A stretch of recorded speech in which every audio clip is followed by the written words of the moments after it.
Hello everyone, आज की इस क्लास में हम बहुत ही अच्छी बहुत ही इंपॉर्टेंट ट्रिक्स और टिप्स के बारे में बात करेंगे जो आपके लिए बहुत ही वैल्यूएबल होने वाली है, जो आप कभी भी नहीं भूलोगे। लेकिन आज की जो ट्रिक रहेगी वो इस वीडियो के बिल्कुल लास्ट में रहेगी। तो चलिए बढ़ते हैं हमारी आज की क्लास की ओर। जब भी हम कॉन्स्टिट्यूशन को पढ़ते हैं सबसे पहले हमें दो डेट दी जाती है, वो हमें बहुत ही ज्यादा क्या करती है, कंफ्यूज करती है। सबसे पहली डेट क्या होती है, वो होती है 26 जनवरी 1949। इस दिन क्या हुआ था, इस दिन हमारा संविधान, हाँ हमारा कॉन्स्टिट्यूशन है वो बनकर तैयार हुआ था। On this date we adopt the constitution. तो क्या इसी दिन हमारा संविधान लागू हुआ था, इनेक्ट हुआ था? बिल्कुल भी नहीं। तो जो हमारा संविधान था, हमारा कॉन्स्टिट्यूशन था, वो इनेक्ट कब हुआ था, वो लागू कब हुआ था?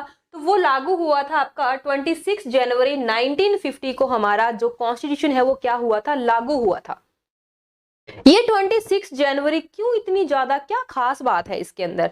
तो इसके अंदर खास बात यह है, इंडियन नेशनल कांग्रेस पार्टी ने पूर्ण स्वराज की मांग की थी। कब? 26 जनवरी 1929 को।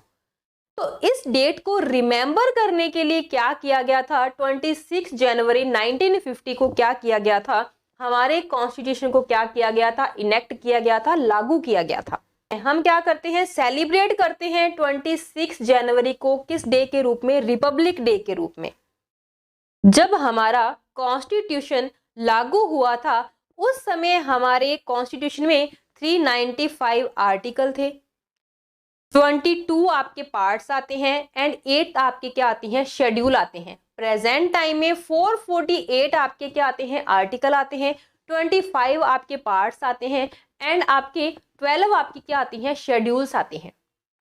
पहले के कॉन्स्टिट्यूशन में और अब के कॉन्स्टिट्यूशन में कॉमन बात रहती है। वो कॉमन बात क्या है, जो सभी को पता है, वो कॉमन बात क्या है कि हमारे भारत का जो संविधान है वो दुनिया का सबसे लंबा संविधान है। देखते हैं हम कि शेड्यूल क्या है।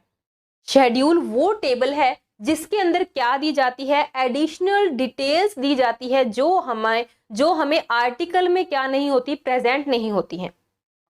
अब देखिए फॉर एग्जाम्पल 346 एंड 347 जो आर्टिकल आता है उसके अंदर हमें ऑफिशियल लैंग्वेज के बारे में हमें बताया गया है, लेकिन ये नहीं बताया गया कि ऑफिशियल लैंग्वेज हमारी कौन कौन सी हैं।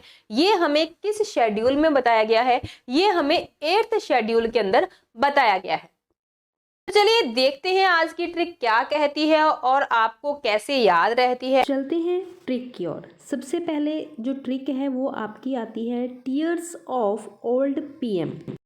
फर्स्ट शेड्यूल आपकी क्या आती है, स्टेट और टेरिटरीज की बात करता है। सेकंड आपका क्या कहता है, कितनी सैलरी मिलेगी या कितना इम्प्लूमेंट्स होगा। और थर्ड आपकी आती है शपथ ग्रहण या अफर्मेशन की बात आती है।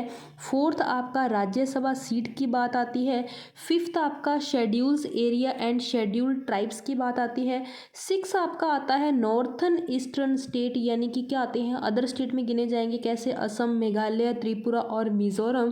सेवन्थ आपका आता है फेडरल स्ट्रक्चर, जिसके अंदर क्या रहता है, डिस्कशन रहता है किसका, यूनियन और स्टेट का। इसके बीच में क्या होता है, डिस्ट्रीब्यूट कैसे करना है पावर्स को। एट्थ आपका आता है ऑफिशियल लैंग्वेज आती है। नाइन्थ आपका आता है लैंड रिफॉर्म्स, ये मतलब कब जोड़ा गया था, आपका कॉन्स्टिट्यूशन में फर्स्ट अमेंडमेंट हुआ था 1951 को।